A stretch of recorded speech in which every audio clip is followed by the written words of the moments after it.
ওই আদরের মাতা পিতা যেই সন্তান পাইল, যেই সন্তান ওই আদরের মাতা পিতা পাওয়ার পরে দুনিয়ার জমিনে সে জান্নাতের টিকিট বুকিং করতে পারল না, ওর মতো কপাল পুরা সন্তান দুনিয়ার জমিনে আর নাই।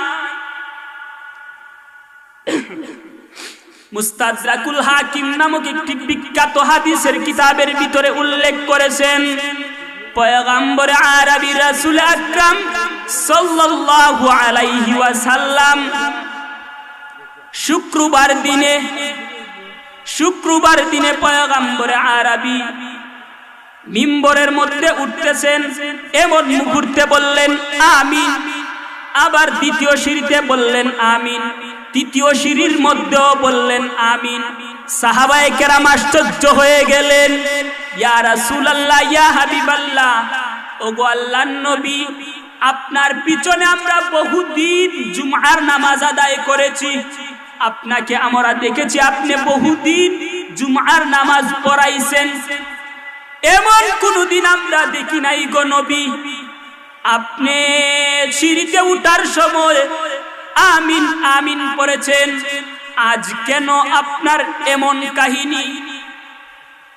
আল্লাহর নবী জবাবে বলেন, ও আমার সাহাবায়ে কেরাম শুনো, আমি যখন প্রথম মিম্বরের মধ্যে পা রাখলাম তখন মহান ফেরেশতা জিবরিল আমার কানে কানে আসিয়া বলতেছে, ইয়া রাসূলুল্লাহ, ইয়া হাবিবাল্লাহ, ওগো আল্লাহর নবী আপনি বলুন আমিন।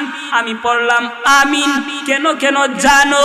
আল্লাহর নবীকে জিবরিল জানায় দে, ও নবী, ওই ব্যক্তি ধ্বংস হয়ে যাক যেই ব্যক্তি আপনি নবীর নাম শোনার পরেও যেই ব্যক্তির সামনে আপনার নবীর নাম পড়া হইল ওই ব্যক্তি আপনার উপর দুরূদ পড়ল না, ওই ব্যক্তি ধ্বংস হয়ে যাক। আল্লাহর নবী সমর্থন করে বললেন আমিন। দ্বিতীয় সিঁড়িতে যখন পা রাখলেন তখনও বললেন আমিন।